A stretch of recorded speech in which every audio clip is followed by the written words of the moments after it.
మాట్లాడడం జరుగుతుంది. దాని తర్వాత ఆయన వాక్యాలు ఎట్లా ఉన్నాయంటే అనరాని వగ్గర్ లాంగ్వేజ్లో ఆయన మాట్లాడుతున్నాడు. నేను ఒకటే అడుగుతున్న కేటీఆర్ గారికి, నీ గవర్నమెంట్ ఉన్నప్పుడు తెలంగాణ తెచ్చింది మేము, తెలంగాణ కష్టపడి ఎంపీలం మేమందరం కష్టపడి తెచ్చింది మేము. ఆ రోజుల్లో పార్లమెంట్లో వాళ్ళ తండ్రి గారు కానీ ఎవరు కూడా టీఆర్ఎస్ వాళ్ళు అక్కడ లేరు. మేము పోడియం దగ్గర కొట్లాడి తెలంగాణ తెచ్చినప్పుడు. దాని తర్వాత గవర్నమెంట్ వచ్చిన తర్వాత టీఆర్ఎస్ గవర్నమెంట్ వచ్చింది, పర్వాలేదు, ఇక పబ్లిక్ స్వాగతించారు, ఓట్లేసిండ్రు. స్వాగతించినప్పుడు నువ్వు రైతుల పట్ల ఖమ్మంలో సంకేళ్లు వేసుకొని తీసుకుపోయి జైల్లో వేసినావు. నువ్వు మీ తండ్రి ఇద్దరు సంకేళ్లు వేసి, అది కూడా లంబాడీసు, అది కూడా నా నియోజకవర్గమే, దోర్నకల్ మా నియోజకవర్గం.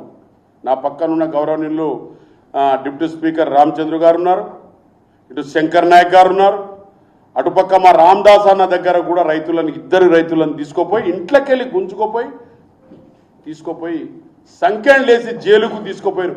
ఆ రోజు కేటీఆర్ ఎటుపోయాడండి? అదేవిధంగా కేటీఆర్ గారు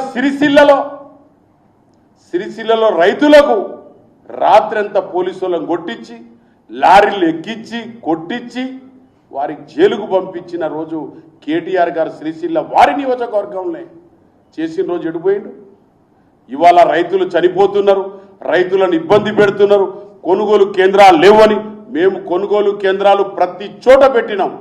వచ్చి చూసుకోమనండి, సర్వే చేసుకోమనండి. కానీ ఏది పడితే అది నోటికి వచ్చినట్టు మాట్లాడితే ఇది ధర్మత కాదు, ఇది ప్రజాస్వామ్యం. మాట్లాడే హక్కు నీకు ఉండొచ్చు, మాట్లాడే తెలివితేటలు నీకు ఉండొచ్చు, లేదని మేము అంటలేము. కానీ జాగ్రత్తగా మాట్లాడు. నువ్వు గతంలో ఏం చేసినావో తెలుసుకోండి. మీ పార్టీ మీరు ఏం చేసిండ్రు? మీరు మొత్తం కలిసి అసైన్మెంట్ ల్యాండ్ గురించి మాట్లాడతారు. నేను మాట్లాడతాను, నువ్వు ఎన్ని అసైన్మెంట్ ల్యాండ్కు రెగ్యులరేషన్ చేసి పాస్బుక్లు ఇచ్చిండ్రో, ధరణి ఏ విధంగా మీరు చేసిండ్రో నేను విత్ ఎవిడెన్స్ ఇస్తాను. మీరు ఎన్ని కుంభకోణాలు చేసిరో మేము ఇస్తాం. తెలంగాణ కష్టపడి సాధించినామండి, మీ కొరకు కాదు, ప్రజల రైతుల కొరకు. ఇంకో విషయం చెప్తున్నా, దాదాపుగా రైతు రుణమాఫీ మేము దాదాపుగా 22 కోట్ల రూపాయలు ఇచ్చినాం. 22,000 కోట్ల రూపాయలు ఇచ్చినాం మేము. అది నీకు తెలియదా? నువ్వు అంటున్నావు మీకు చదువు లేదు, సంధ్య లేదన్నాడు. నీకు చదువు ఉందా? అసలు నీకు చదువు ఉంటే ఈ విధంగా అంటావా? ఏం మాట్లాడుతున్నావు నువ్వు? అప్పుల పాలు చేసిన అప్పులు కడుతున్నాం మేము. మీ గవర్నమెంట్, టీఆర్ఎస్ గవర్నమెంట్, నువ్వు చేసిన అప్పులకు మేము అప్పులు కడుతున్నాం. మేము ఇంకా సంస్కారంగా మాట్లాడుతున్నాం. రోజు మాకు సంస్కారం లేదని అనుకోకు, సంస్కారం ఉంది. మేము ఏ విధంగా మీకు రిసీవ్ చేసుకోవాలని కూడా తెలివితేటలు మాకుంది. మేము రైతుల పట్ల పనిచేస్తున్నాం, రైతులకి ఇలా రైతు బంద్ వేస్తున్నాం, రైతుకు బోనస్ ఇస్తున్నాం. మీరు చేసిన అప్పులన్నీ కూడా మేము కడుతున్నాం వడ్డీలతో సహా. మేము రుణమాఫీ చేస్తే రుణమాఫీ చేయలేదంటున్నాం. అక్కడ కొనుగోలు కేంద్రాలు ప్రతి నియోజకవర్గంలో, ప్రతి మండలంలో మేము పెట్టుకుంటున్నాం. రా, నువ్వు వడ్లు తీసుకొని ఒక లారీ తీసుకొని రా, మేము కొంటాం నీది. నువ్వు మక్కలు తీసుకొని రా, లారీలు వేసుకొని. కేటీఆర్ గారు, నువ్వు మక్కలు తీసుకొని రా, మేము కొనకపోతే అడుగు. నువ్వు వడ్లు తీసుకొని రా, మేము కొనకపోతే అడుగు. అంతేగాని లేనిపోని మాటలు మాండి ప్రజలకేదో మాయం చేసి నేనేదో గవర్నమెంట్ తెచ్చుకుంటానంటే కాదు. నువ్వు గవర్నమెంట్ తేలేవు, నువ్వు రాలేవు కూడా. నీకు తెచ్చే అంత శక్తి నీకు లేదు. ప్రజలేం గమనిస్తలేరు అనుకోకు. మేము కరెంటు ఫ్రీ ఇస్తున్నామా? మేము బస్సులు ఫ్రీ ఇస్తున్నామా? ఇవాళ హాస్టల్ పిల్లలకు కాస్మెటిక్ మెస్ ఛార్జెస్, సన్న బియ్యం తింటున్నారు ఇవాళ పిల్లలు. మంచి బట్టలు ఇస్తున్నాం, మంచి షూలు ఇస్తున్నాం ఎస్టీ ఎస్సీ బడుగు బలహీన వర్గాల పిల్లలకు. నువ్వు ఆ రోజు సంఖ్యలు పెట్టి రైతులకు జైల్లో పెట్టినట్టు నేను హనుమంతరావు పోయి మేము బేలిచ్చి తీసుకొచ్చినాం. ఆ రోజు నువ్వు ఎడిపోయినావా? సిరిసిల్లను కొట్టి లారీల కింద పడేస్తే మా స్పీకర్ గారు ఎవరో సుష్మా స్వరాజ్ గారు వచ్చి మీనా కుమారి గారు వచ్చి ఆ రోజుల్లో మాకు సహకరించిండ్రు. కన్నీరు పెట్టుకున్నది ఆవిడ వచ్చి. పెద్ద మనిషి బాబు జగజీవనరామ్ గారి బిడ్డ వచ్చి కన్నీరు పెట్టుకునేది రైతుల గురించి. ఆ రోజులు మర్చిపోయినావా? మేము మర్చిపోతామా? ఏ రైతును అరెస్ట్ చేసి కొట్టినాం మేము? ఏ రైతును మేము జైలుకు పంపించినాం? నువ్వు తీసుకొని రా, గోదాంలో నీ దగ్గర ఎన్ని వడ్లు ఉన్నాయో తీసుకొని రా, మేము కొనుగోలు చేస్తాం. నువ్వు విత్తనాలు మక్కాలు తీసుకురా, మేము కొనుగోలు చేస్తాం. అంతేగాని లేనిపోని మాటలని గౌరవనీయ ముఖ్యమంత్రి మీద లేనిపోని మాటలు అట్లా చేస్తే అది ఏదో ప్రజలు నమ్ముతారని నువ్వు అనుకుంటున్నావు. ప్రజలేం గుడ్డోళ్ళు కాదు, చెవిటోళ్ళు కాదు. మీరేదో లేనిపోని అనవసరమైన మాటలు లేకపోతే అసైన్మెంట్ ల్యాండ్ అంటారు, ఇది అంటారు, అది అంటారు. అవన్నీ కాదు.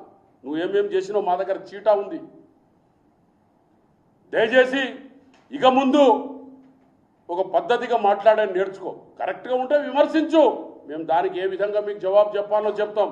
ఇది కాదు, ఇట్లా కాకపోతే ఇట్లా, ఈ విధంగా ఇట్లా, ఈ పేజీలో ఇలా ఉంది, ఇంకో పేజీలా. కానీ లేనిపోని ముఖ్యమంత్రి మీద పొద్దున్న లేసి ఏది పడితే అనుడు, చేసుడు, కాంగ్రెస్ పార్టీలు, కాంగ్రెస్ వాళ్ళు అని తిట్టుడు, ఇది కరెక్ట్ కాదు. ఇంకోసారి అలాంటి వాక్యాలు చేయవద్దని చెప్పేసి నేను కేటీఆర్ గారికి సూచన హెచ్చరిస్తున్నా కూడా.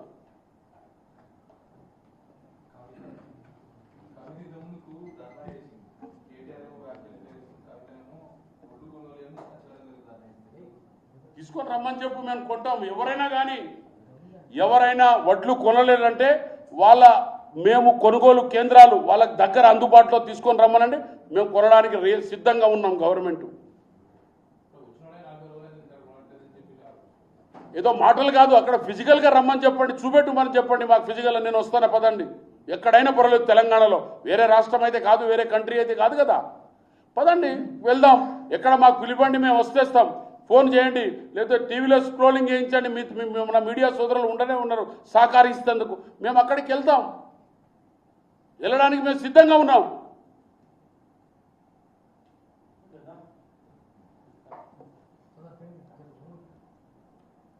అందరికీ నమస్కారం. ముందుగా మాజీ కేంద్ర మంత్రి వర్యులు మహబూబాద్ పార్లమెంట్ సభ్యులు బలరాం నాయక్ గారికి, అచ్చంపేట శాసనసభ్యులు డాక్టర్ వంశీకృష్ణ అన్న గారికి, ఎమ్మెల్సీ సోదరులు శంకర్ నాయక్ గారికి, వైరా శాసనసభ్యులు మిత్రులు రామదాస్ నాయక్ గారికి, అదేవిధంగా పాత్రికేయ సోదరులకు అందరికీ పేరు పేరున నమస్కారం. రాష్ట్రంలో ప్రజాప్రభుత్వం ఏర్పడి 2.5 సంవత్సరాలు, అనతి కాలంలోనే ఎన్నో సంక్షేమ పథకాలకు ప్రజల్లో విజయవంతంగా ప్రజల్లో తీసుకెళ్ళి ఎక్కడ అవినీతి లేకుండా, అవినీతికి తావు లేకుండా రాష్ట్ర పేద అట్టడుగు వర్గాలకు సంక్షేమ ఫలాలు అందిస్తున్న ప్రభుత్వం ప్రజాప్రభుత్వం. అదేవిధంగా సాహసోపేతమైన నిర్ణయాలు, అటు ఎస్సీ వర్గీకరణ కావచ్చు, అదేవిధంగా బీసీ